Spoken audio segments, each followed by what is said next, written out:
semuanya, perkenalkan kami dari kelompok 7 dan pada kesempatan kali ini kami akan membahas mengenai analisis Human Resource Management pada perusahaan Apple.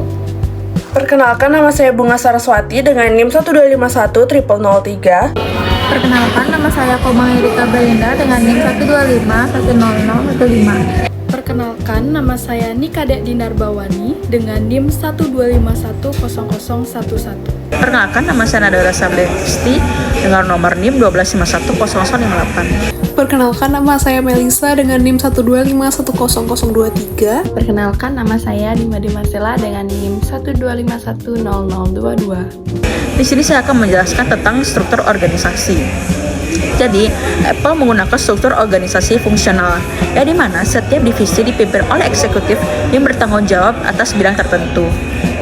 Struktur organisasi sederhana adalah, yang pertama itu ada CEO atau Chief Executive Officer, lalu tim cook, lalu divisi utama, lalu hardware engineering, software engineering, machine learning and AI strategy, operations, marketing, retail and online store, finance, human resource atau people team, legal and global security. Struktur ini memungkinkan koordinasi yang efektif antara divisi sehingga Apple dapat mempertahankan inovasi dan kualitas produknya secara konsisten di pasar global. Selanjutnya, saya akan membahas mengenai bidang industri yang dijalankan oleh perusahaan Apple. Apple bergerak di bidang teknologi informasi dan elektronik konsumen atau consumer electronics, dan perusahaan ini beroperasi dalam beberapa sektor utama, yaitu yang pertama ada perangkat keras atau hardware, yang kedua ada perangkat lunak atau software, yang ketiga ada layanan digital atau digital service, yang keempat ada kecerdasan buatan atau artificial intelligence yang biasa dikenal dengan AI, dan yang kelima adalah teknologi komunikasi dan komputasi. Apple dikenal dengan strategi diferensiasi produknya yang menekankan kualitas, inovasi, desain premium, serta keamanan dan privasi pengguna. Selanjutnya adalah struktur organisasi dari Apple. Apple menerapkan struktur organisasi fungsional yang dimana setiap divisi itu dipimpin oleh eksekutif yang bertanggung jawab atas bidang tertentu. Adapun struktur organisasi sederhananya yaitu adalah Chief Executive Officer atau CEO, lalu ada tim cook, lalu ada divisi utama, ada hardware engineering, ada software engineering, machine learning and AI strategy, operations, marketing, retail and online store, finance, human resource atau people team, dan ada legal and global security. Struktur ini memungkinkan koordinasi yang efektif antar divisi, sehingga Apple dapat mempertahankan inovasi dan kualitas produknya secara konsisten di pasar global. Recruitment and Selection Strategi Rekrutmen. Apple menerapkan strategi rekrutmen yang berfokus pada pencarian talenta terbaik di bidang teknologi, desain, dan bisnis. Perusahaan memanfaatkan platform digital, program magang, serta kerjasama dengan universitas ternama untuk menjaring kandidat potensial. Strategi ini membantu Apple memperoleh sumber daya manusia yang mampu mendukung inovasi perusahaan.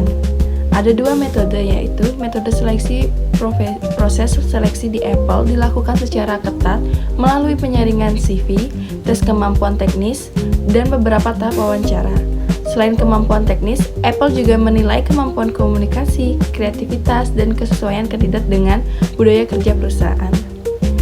Yang kedua, ada employer branding. Sebagai salah satu perusahaan teknologi terbesar di dunia, Apple memiliki citra yang kuat sebagai tempat kerja yang inovatif dan prestisius.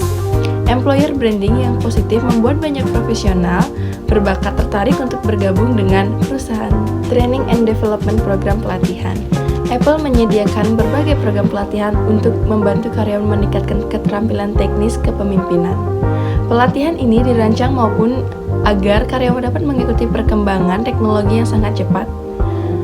Pengembangan karyawan perusahaan memberikan kesempatan bagi karyawan untuk berkembang melalui mentoring, rotasi pekerjaan internal. Hal ini menciptakan dan promosi tenaga kerja yang kompeten dan siap menghadapi tantangan bisnis. Upscaling dan reskilling.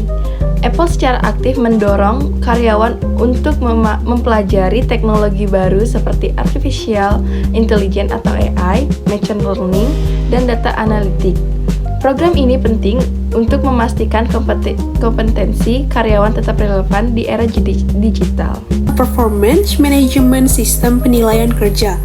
Baik untuk Apple sendiri, dari sistem penilaiannya itu menggunakan penilaian yang berfokus kepada bekerja bersama tim, berinovasi, berkontribusi terhadap tim, dan penilaian tersebut dilakukan secara berkala, sehingga perusahaan dapat memantau dan mengawasi perkembangan kinerja dari si pekerja. Selanjutnya, performance appraisal. Ya, performance appraisal ini seperti bentuk apresiasi yang dimana indikator kinerja yang digunakan itu dari si pekerja ini meliputi produktivitas, kualitas dari si pekerja, kemampuan untuk menyelesaikan target, dan juga kontribusi terhadap inovasi. Hasil dari evaluasi ini digunakan sebagai dasar pemberian penghargaan maupun pengembangan karir.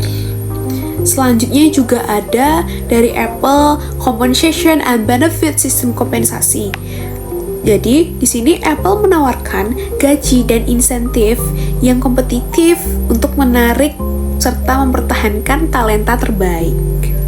Selain gaji pokok, karyawan juga berkesempatan untuk memperoleh bonus dan saham perusahaan. Wah, sangat menarik.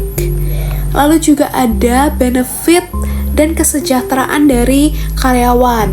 Di sini Apple menyediakan berbagai fasilitas seperti asuransi kesehatan, cuti berbayar, program kesehatan mental, diskon produk Apple, dan benefit tersebut bertujuan meningkatkan kesejahteraan dan kepuasan dari pekerja karyawan.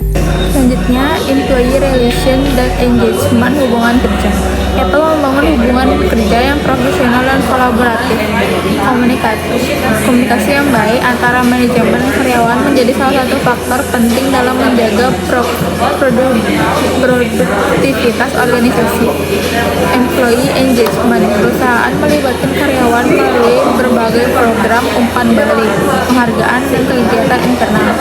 Tingkat keterlibatan yang tinggi dapat meningkatkan motivasi dan loyalitas karyawan. Retention strategi. Untuk mempertahankan karyawan terbaik, Apple memberikan peluang pengembangan karir, kompensasi yang kompetitif, serta lingkungan kerja yang mendukung inovasi.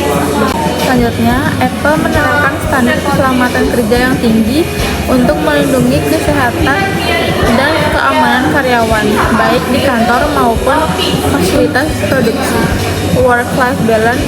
Perusahaan mulai menerapkan fleksibilitas kerja pada beberapa posisi guna membantu karyawan menyeimbangkan kehidupan pribadi dan pekerjaan. Employee well-being.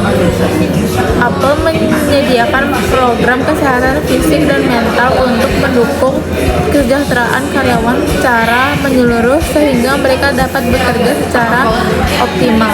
Selanjutnya ada contemporary HR issues, digital HR. Apple memanfaatkan teknologi digital dalam berbagai proses HR, mulai dari rekrutmen hingga manajemen data karyawan. Penggunaan teknologi ini membuat proses HR menjadi lebih efisien. Yang pertama, AI dalam HR. Kecerdasan buatan digunakan untuk membantu proses seleksi kandidat, analisis data SDM, dan perencanaan kebutuhan tenaga kerja untuk masa depan. Yang kedua, tantangan future workplace. Apple menghadapi tantangan berupa persaingan mendapatkan talenta digital, perubahan teknologi yang cepat, dan kebutuhan peningkatan keterampilan karyawan secara berkelanjutan. Baik, sekian pemaparan dari kelompok 7. Semoga bermanfaat dan terima kasih.